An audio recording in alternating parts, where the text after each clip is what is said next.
Hello, welcome to Reena's academy. ഇന്നത്തെ വീഡിയോയിൽ നമ്മൾ ഒരു റോ ഇമേജ് എങ്ങനെ പ്രോസസ് ചെയ്യാം എന്നുള്ളതാണ് നോക്കുന്നത് കേട്ടോ.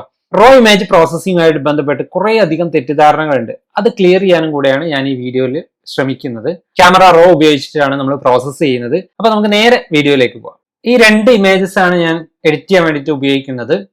ബ്രിഡ്ജ് ഉപയോഗിച്ചിട്ടാണ് ഞാൻ ഈ ഫയലുകൾ ആക്സസ് ചെയ്യുന്നത്. നിങ്ങൾക്ക് ബ്രിഡ്ജ് ഉപയോഗിച്ചോ അല്ലാതെയോ റോ ഫയലുകൾ നേരിട്ട് ഫോട്ടോഷോപ്പിലേക്ക് ഓപ്പൺ ചെയ്താലും ഒരുപോലെ ആയിരിക്കും. ഇവിടെ open in camera raw icon കാണാം, അല്ലെങ്കിൽ റൈറ്റ് ക്ലിക്ക് ചെയ്ത് ഓപ്പൺ ഇൻ ക്യാമറ റോ കൊടുക്കാം. കൺട്രോൾ R ഉപയോഗിച്ച് കഴിഞ്ഞാലും ക്യാമറ റോയിലേക്ക് ഡയറക്റ്റ് ആയിട്ട് ഫയൽസിനെ ഓപ്പൺ ചെയ്യാനായിട്ട് സാധിക്കും ബ്രിഡ്ജിൽ നിന്ന്. ഇപ്പോൾ രണ്ട് റോ ഇമേജസ് നമ്മുടെ ക്യാമറ റോക്കകത്ത് ഓപ്പൺ ആയിട്ട് വന്നിട്ടുണ്ട്. റോ ഇമേജ് എഡിറ്റ് ചെയ്യാൻ തുടങ്ങുന്നതിന് മുമ്പായിട്ട് നമുക്ക് റോയും JPGയും തമ്മിലുള്ള വ്യത്യാസം എന്താണെന്ന് നോക്കാം. ഞാൻ വളരെ വിശദമായിട്ടൊന്നും പറയുന്നില്ല, ഇൻ ബ്രീഫ് വളരെ ലളിതമായിട്ടാണ് പറയാനായിട്ട് പോകുന്നത്. നമ്മൾ മുൻകൂട്ടി ക്യാമറക്ക് കൊടുക്കുന്ന ഇൻസ്ട്രക്ഷനെ ബേസ് ചെയ്തിട്ട് ക്യാമറക്ക് അകത്ത് നിന്ന് തന്നെ പ്രോസസ്സ് ചെയ്ത് കിട്ടുന്ന കംപ്രസ് ആയിട്ടുള്ള ഫയലാണ് JPG ഇമേജ് എന്ന് പറയുന്നത്. ഇതുപോലെ മറ്റൊരു ഫയൽ ഫോർമാറ്റ് കൂടിയുണ്ട് പുതിയ ക്യാമറകൾക്കകത്ത്, ഹെഫ് അല്ലെങ്കിൽ ഹെക്ക് എന്ന് പറയുന്ന ഫയൽ ഫോർമാറ്റ്. ഇനി റോ ഫയൽ എന്ന് പറയുന്നത് ക്യാമറയുടെ സെൻസറിലേക്ക് കിട്ടുന്ന ഡാറ്റ അതുപോലെ നമുക്ക് കിട്ടുന്ന ഫയൽ ഫോർമാറ്റ് ആണ്. സത്യത്തിൽ ഇതിനെ ഫയൽ ഫോർമാറ്റ് എന്ന് പറയാൻ പറ്റില്ല, സെറ്റ് ഓഫ് ഡാറ്റ എന്ന് തന്നെ പറയേണ്ടി വരും. അതാണ് റോ ഫയൽസ് എന്ന് പറയുന്നത്. ഓരോ ക്യാമറകൾക്കും വ്യത്യസ്ത ഫയൽ ഫോർമാറ്റുകളായിരിക്കും റോക്ക് ഉണ്ടാവുക. ഉദാഹരണത്തിന് sonic ARW, Canon CR2, CR3, ഇങ്ങനെ ഓരോ ക്യാമറകൾക്ക് അനുസരിച്ചും ഫയൽ ഫോർമാറ്റുകൾ വ്യത്യാസം വരും. എന്താണ് റോ ഫയലും JPG ഫയലും? ഒരു സിമ്പിൾ എക്സാമ്പിൾ ഞാൻ പറയാം. ഈ കാണുന്ന രണ്ട് മുട്ടകൾ, ഒന്ന് പുഴുങ്ങിയ മുട്ടയാണ്, ഒന്ന് പുഴുങ്ങാത്ത പച്ച മുട്ടയാണ്. ഈ പുഴുങ്ങിയ മുട്ട കൊണ്ട് നമുക്ക് വളരെ ലിമിറ്റഡ് ആയിട്ടുള്ള ഭക്ഷണ പദാർത്ഥങ്ങൾ ഉണ്ടാക്കാനേ സാധിക്കുകയുള്ളൂ. നേരെ തിരിച്ച് ഈ പുഴുങ്ങാത്ത മുട്ട ഉപയോഗിച്ച് നമുക്ക് ഡിഫറെന്റ് ആയിട്ടുള്ള ഇതിൽ കൂടുതൽ വെറൈറ്റി ഓഫ് ഭക്ഷണങ്ങൾ ഉണ്ടാക്കാനായിട്ട് സാധിക്കും. അപ്പൊ നമ്മളുടെ ഇഷ്ടത്തിനനുസരിച്ച്, നമ്മുടെ ചോയ്സിനനുസരിച്ച് എഡിറ്റ് ചെയ്യാൻ പറ്റുന്ന ഫയലുകളാണ് റോ ഫയൽ എന്ന് പറയുന്നത്. ഇപ്പൊ നമ്മൾ കണ്ടുകൊണ്ടിരിക്കുന്ന ഈ റോ ഫയൽ എന്ന് പറയുന്നത് DNG കൺവേർട്ടഡ് ആയിട്ടുള്ള ഫയലാണ്. ഇതെന്ന് പറയുന്നത് DNG കൺവേർഷൻ ചെയ്യാത്ത ഫയലാണ്. DNG കൺവേർഷൻ എന്ന് വെച്ച് കഴിഞ്ഞാൽ ഈ വ്യത്യസ്ത റോ ഫയലുകൾ, നമ്മൾ നേരത്തെ പറഞ്ഞ വ്യത്യസ്ത ക്യാമറകളുടെ വ്യത്യസ്ത ഫയൽ ഫോർമാറ്റുകളെ ഡിജിറ്റൽ നെഗറ്റീവ് ഫോർമാറ്റിലേക്ക് മാറ്റുന്നതിനെയാണ് DNG എന്ന് പറയുന്നത്. വ്യത്യസ്തമായിട്ടുള്ള പ്രോസസ്സിംഗ് സോഫ്റ്റ്വെയറുകളിൽ നമുക്ക് ഈ DNG ഫയലിനെ ഡയറക്റ്റ് ആയിട്ട് ആക്സസ് ചെയ്യാനായിട്ട് സാധിക്കും. DNG കൺവേർട്ട് ചെയ്യാനായിട്ട് അഡോബിന്റെ തന്നെ DNG കൺവേർട്ടർ ഉപയോഗിക്കാം, അല്ലെങ്കിൽ ലൈറ്റ് റൂമോ ക്യാമറ റോ ഒക്കെ ഉപയോഗിച്ച് DNG കൺവേർഷൻ ചെയ്യാവുന്നതാണ്. റോ ഫയലുകളുടെ പ്രത്യേകതകളാണ് പറയാനായിട്ട് പോകുന്നത്. സമാനമായിട്ടുള്ള ഒരു ഇമേജിന്റെ JPG ഫയൽ കൂടെ ഇവിടെ എടുത്തു വെച്ചിട്ടുണ്ട്. റോ ഫയൽ വരുന്ന സമയത്ത് നമ്മുടെ ക്യാമറ സ്റ്റാൻഡേർഡ് കാണാം. ഒന്ന് സ്ക്രോൾ ഡൗൺ ചെയ്ത് കഴിഞ്ഞാൽ ഇത്രയും ഡാറ്റ കാണാം. പ്ലസ് ബ്രൗസറിൽ വന്നു കഴിഞ്ഞാൽ camera matching profile, Adobe raw profile കാണാനായിട്ട് സാധിക്കും. ഇവിടെ JPGക്ക് അകത്ത് വന്നു കഴിഞ്ഞാൽ ഇവിടെ അങ്ങനെ ഒരു പ്രൊഫൈൽസ് അവൈലബിൾ അല്ല. ഇനി രണ്ടാമത്തെ കാര്യം, കളറിനകത്ത് വന്നു കഴിഞ്ഞാൽ ടെമ്പറേച്ചർ ടിൻറ്റ് എന്ന് പറയുന്ന ഭാഗത്ത് ഇതുപോലെ വാല്യൂ കാണാനായിട്ട് സാധിക്കും. ഇത് യഥാർത്ഥത്തിൽ നമ്മൾ ക്യാമറക്കകത്ത് കൊടുക്കുന്ന കെൽവിൻ വാല്യൂ അതുപോലെ ഇവിടെ കാണിക്കുന്നതാണ് റോ ഫയലിനകത്ത്. അതുപോലെ തന്നെ ടിൻറ്റ് വാല്യൂ, നമ്മൾ സെക്കൻഡ് വൈറ്റ് ബാലൻസിനകത്ത് കൊടുക്കുന്ന വാല്യൂ ആണ് ഈ ടിൻറ്റ് ആയിട്ട് ഇവിടെ കാണിക്കുന്നത്. JPG ഇമേജിനകത്ത് വന്നു കഴിഞ്ഞാൽ ടെമ്പറേച്ചർ ടിൻറ്റ് എന്ന് പറയുന്നത് 00 ആയിട്ടായിരിക്കും കാണിക്കുന്നുണ്ടാവുക. JPG ഇമേജ് ഓൾറെഡി ക്യാമറക്ക് അകത്ത് നിന്നോ അല്ലെങ്കിൽ നമ്മളുടെ എഡിറ്റിംഗ് സോഫ്റ്റ്വെയറുകൾ ഉപയോഗിച്ചോ നമ്മൾ പ്രോസസ്സ് ചെയ്തതായിരിക്കും. ഇനി ഇതിന്റെ മുകളിൽ നമുക്ക് വൈറ്റ് ബാലൻസ് ചെയ്യാൻ ചെറിയ ലിമിറ്റേഷൻസ് ഉണ്ട്. മൂന്നാമതായിട്ട് നമ്മളുടെ ഡീറ്റെയിൽ പാനലിൽ വന്നു കഴിഞ്ഞാൽ ഷാർപ്നെസ് വാല്യൂ നിങ്ങൾക്ക് ഇതുപോലെ കാണാനായിട്ട് സാധിക്കും. അതുപോലെ നോയ്സ് റിഡക്ഷനിലെ കളർ നോയ്സും ഇതുപോലെ കാണാനായിട്ട് സാധിക്കും. JPG ഇമേജിൽ ഇത്രയും ഡാറ്റകൾ അവൈലബിൾ ആയിരിക്കില്ല റോ ഫയലിനെ അപേക്ഷിച്ച്. നാലാമത്തെ കാര്യം, റോ ഇമേജിൽ ഒപ്റ്റിക്സ് ഡാറ്റ നമുക്ക് വേണമെങ്കിൽ സെറ്റ് ചെയ്യാവുന്നതാണ്. ലെൻസിന്റെ പ്രൊഫൈൽസ് ആണ് ഇവിടെ സെറ്റ് ആവുന്നത്. ലെൻസിനനുസരിച്ച് അതിൽ വേരിയേഷൻസ് ഉണ്ടായേക്കാം. ഇവിടെയും നമുക്ക് സെറ്റ് ചെയ്യാം, പക്ഷെ അത് എല്ലായ്പ്പോഴും അപ്ലിക്കബിൾ ആയിക്കൊള്ളണം നിർബന്ധമില്ല.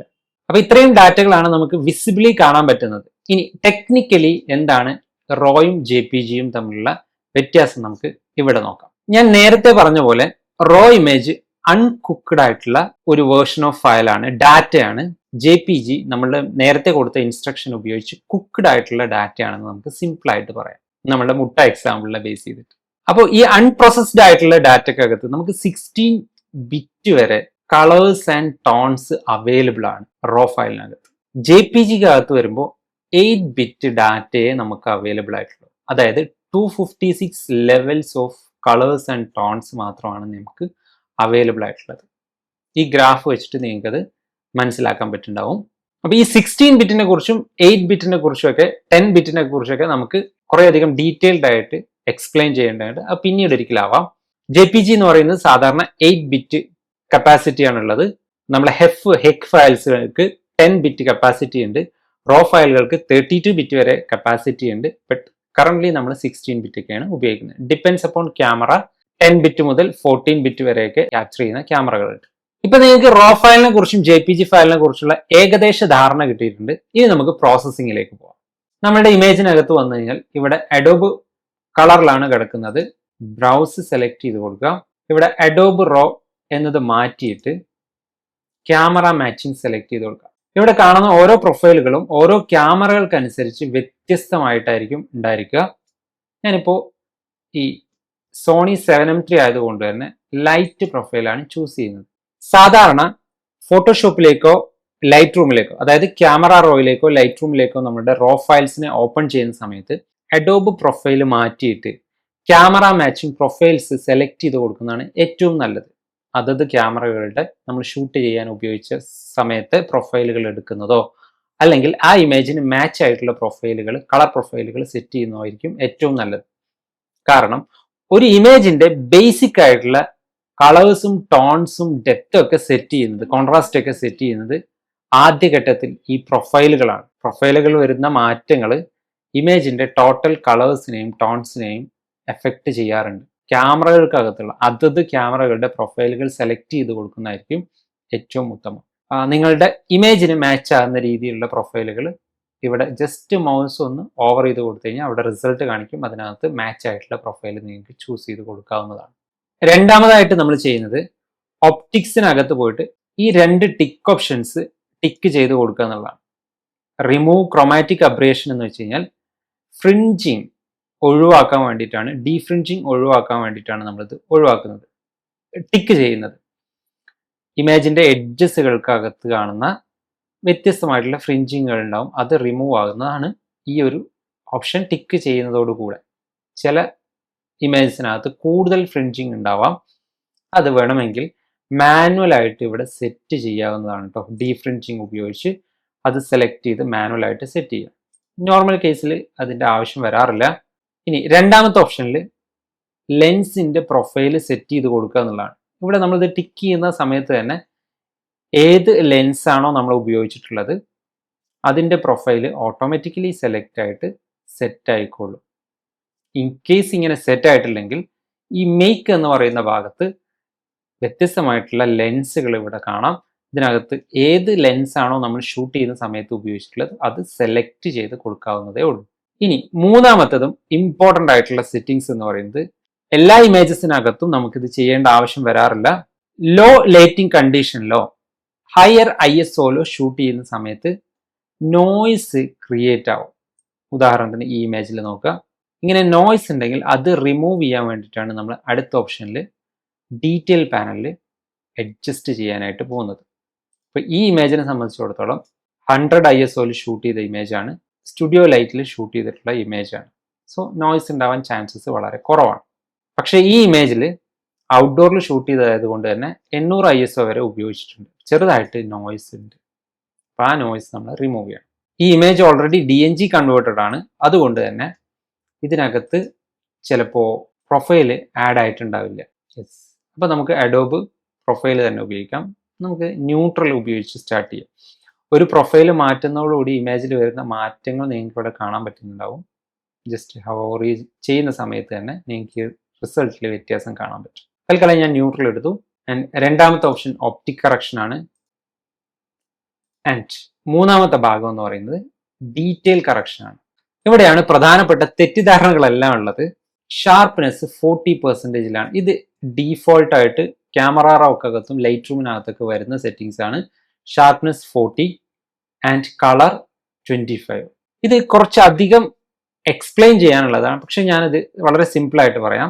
ഇമേജിനകത്ത് രണ്ട് തരത്തിലുള്ള നോയ്സുകൾ ക്രിയേറ്റ് ആവും. ഒന്ന് ലുമിനൻസ് നോയ്സ്, മറ്റൊന്ന് കളർ നോയ്സ്. ഇത് രണ്ടും ഡീഫോൾട്ട് ആയിട്ട് ഉണ്ടാകുന്നതാണ്. ഇപ്പൊ ഞാൻ കളർ നോയ്സ് ഒഴിവാക്കിയ സമയത്ത് ഇമേജിൽ കാണുന്നതാണ് കളർ നോയ്സ് എന്ന് പറയുന്നത്. ഓക്കെ, ഇത് ഡീഫോൾട്ട് ആയിട്ട് 25 വെക്കാൻ കാര്യം എല്ലാ ഇമേജിനകത്തും, മിക്കവാറും എല്ലാ ഇമേജിനകത്തും കളർ നോയ്സ് ഉണ്ടാവും. അതുപോലെ തന്നെ ലുമിനൻസ് നോയ്സും ഉണ്ടായേക്കാം. ഈ ലുമിനൻസ് നോയ്സ് എന്ന് പറയുന്നത് തന്നെയാണ് നമ്മുടെ ഷാർപ്നെസ് എന്ന് പറയുന്നത്. സാധാരണഗതിയിൽ നോയ്സ് റിഡ്യൂസ് ചെയ്യാൻ വേണ്ടിയിട്ട് നമ്മൾ ചെയ്യുന്നത് മാസ്കിങ് ഉപയോഗിക്കുക എന്നുള്ളതാണ്. മാസ്കിങ് ഉപയോഗിക്കുമ്പോൾ ഈ നോയ്സ് എഡ്ജസിലേക്ക് മാത്രമായിട്ട് കോൺസെൻട്രേറ്റ് ചെയ്യും. ഇത് വിഷ്വലൈസ് ചെയ്ത് കാണാൻ വേണ്ടിയിട്ട് ഓൾട്ട് കീ പ്രസ് ചെയ്ത് പിടിച്ചു കഴിഞ്ഞാൽ ഈ വൈറ്റ് കാണുന്നിടത്തെല്ലാം ഈ നോയ്സ് ഇപ്പോൾ കറൻ്റ്ലി ഉണ്ട്.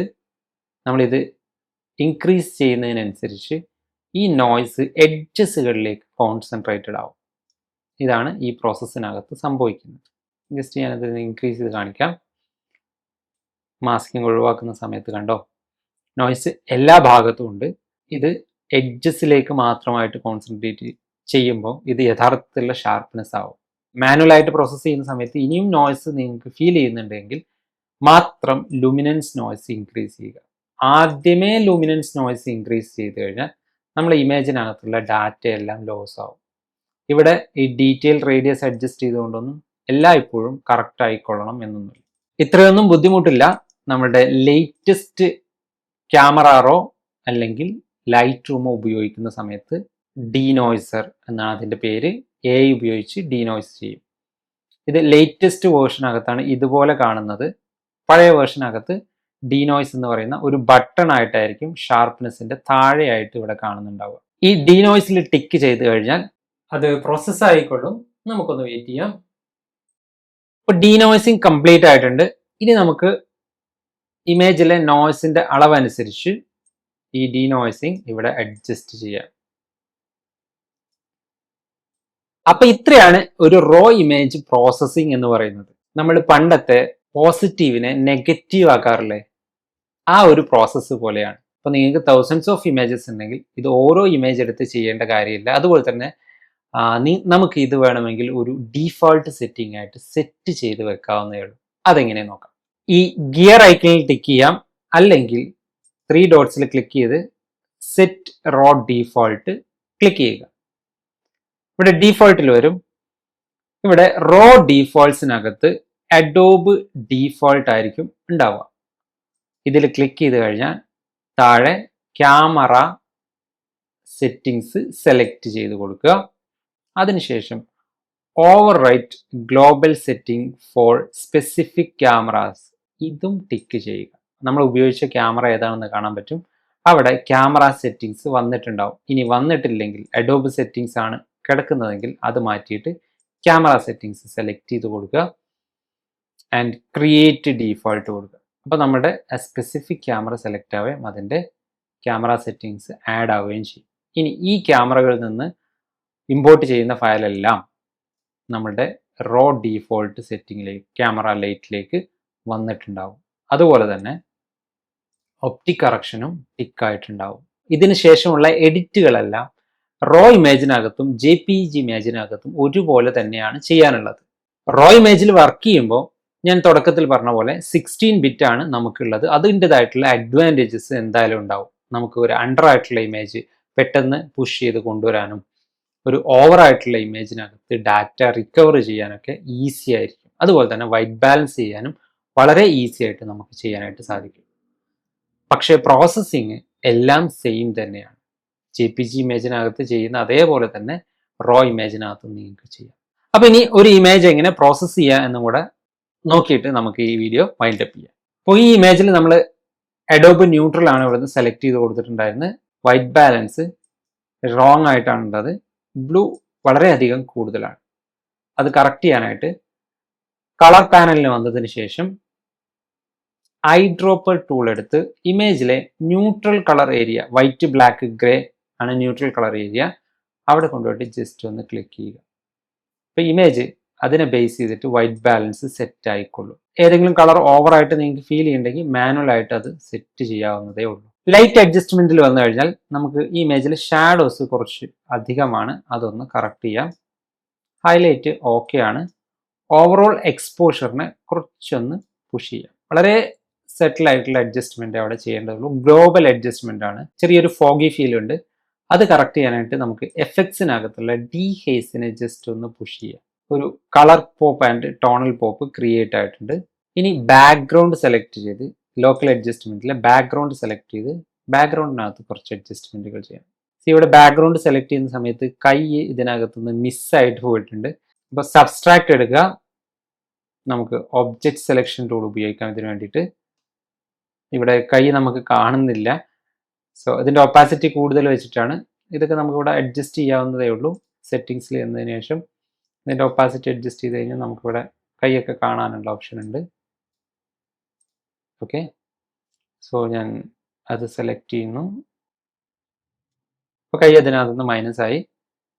ഇനി ഈ ഒരു ഒബ്ജക്റ്റ് കൂടെ ഇതിനകത്തുനിന്ന് മൈനസ് ചെയ്യണം. ഇനി ഇവിടെ വന്ന് ലൈറ്റിലാണ് നമുക്ക് അഡ്ജസ്റ്റ് ചെയ്യേണ്ടത്.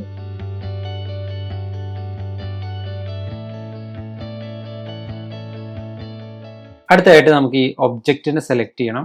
ഇവരുടെ സ്കിന്നിനകത്തൊക്കെ കുറച്ചധികം ബ്രൈറ്റ്നെസ് ഓവറാണ്, പക്ഷേ ഈ ഡ്രസ് ഈസ് ഓക്കെ. അപ്പം അതിന് വേണ്ടിയിട്ട് ഞാൻ സെലക്ട് പീപ്പിൾ സെലക്ട് ചെയ്യുന്നു. ഇതിനകത്ത് ബോഡി സ്കിന്ന്, ഫേഷ്യൽ ഫീച്ചേഴ്സ് എല്ലാം സെലക്ട് ചെയ്യുന്നെങ്കിൽ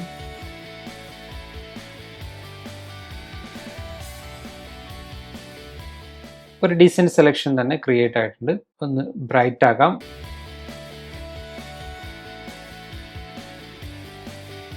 സ്വല്പം ക്ലാരിറ്റി ഓവറായിട്ട് ഇൻക്രീസ് ചെയ്യരുത്. ടെക്സ്ചർ കുറച്ചധികം കൂട്ടി വെച്ചാലും കുഴപ്പമൊന്നുമില്ല, പക്ഷെ ക്ലാരിറ്റി നമ്മൾ ഇമേജിൻ്റെ ഭയങ്കരമായിട്ട് ഫീൽ ചെയ്യും. സോ അതുകൊണ്ട് ശ്രദ്ധിക്കുക. ആൻഡ് ഡീഹേസ്.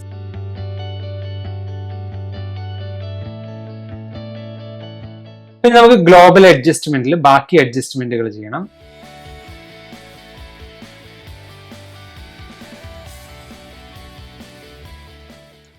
ഫൈനൽ കറക്ഷൻസ് എല്ലാം ഒരു ഫൈൻ ട്യൂണും കൂടെ ചെയ്തിട്ടുണ്ട്.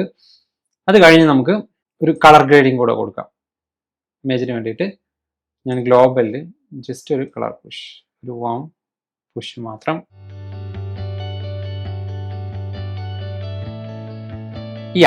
അപ്പോൾ this is our before and the after. Raw പ്രോസസ്സിങ്ങിനെ കുറിച്ച് നമ്മൾ ഡീറ്റെയിൽഡ് ആയിട്ട് ഒരു വീഡിയോ ചെയ്തിട്ടുണ്ടായിരുന്നു. അതിൻ്റെ ലിങ്ക് ഞാനിവിടെ കൊടുക്കാം, നിങ്ങൾക്ക് ആവശ്യമുള്ളവർക്ക് അത് പർച്ചേസ് ചെയ്യാം. Thank you so much. Thank you for watching. See on the next video.